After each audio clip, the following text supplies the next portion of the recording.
राज्यातील 7,000 किलोमीटर रस्त्यांचं काँक्रिटीकरण करणार, तर 1,000 पेक्षा अधिक गावं प्रमुख रस्त्यांना जोडू. अजित पवारांची मोठी घोषणा. तसंच गडचिरोली जिल्ह्यात रस्त्यांच्या कामासाठी अर्थसंकल्पात 500 कोटींची तरतूद.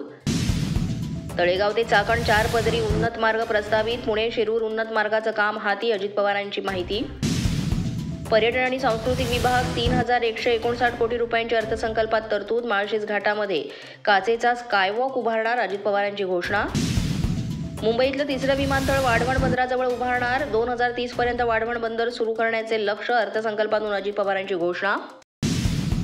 येत्या वर्षात 41 किलोमीटरचे मेट्रो मार्ग सुरू होणार. स्वारगेट ते कात्रज मार्ग आणि ठाणे वर्तुळाकार मेट्रोला केंद्राची मंजुरी. अर्थमंत्री अजित पवार यांनी दिली माहिती. मुंबई विमानतळ ते नवी मुंबई विमानतळ मेट्रो मार्गाने जोडणार. तसंच नवी मुंबई विमानतळावरून 2025 मध्ये देशांतर्गत उड्डाण होणार. अजित पवारांनी दिली माहिती.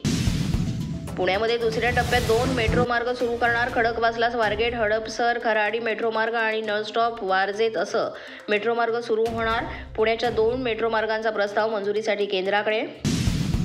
शिर्डीमध्ये लवकरच नाईट लँडिंग देखील सुरू करणार. तसंच अमरावती विमानतळावरून 2025 मध्ये उड्डाण होणार. अर्थसंकल्प सादर करताना अजित पवारांची घोषणा. तर रत्नागिरी विमानतळासाठी 247 कोटींची कामं करण्याचं सरकारचं उद्दिष्ट.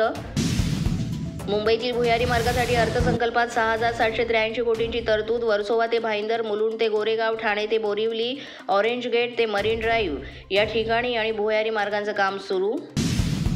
मुंबई नवी मुंबईत बीकेसी प्रमाणे 7 आंतरराष्ट्रीय दर्जाची व्यापारी केंद्र निर्माण केली जाणार. मुंबई प्रदेशाची अर्थव्यवस्था 2030 पर्यंत $300 बिलियन पर्यंत नेण्याचा सरकारचा मानस. अशाच नवनवीन व्हिडिओसाठी पोलीस माझा न्यूजचं YouTube चॅनल सबस्क्राईब करा.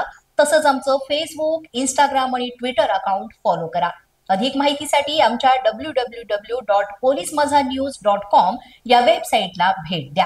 पाहत रहा पोलीस माझा न्यूज.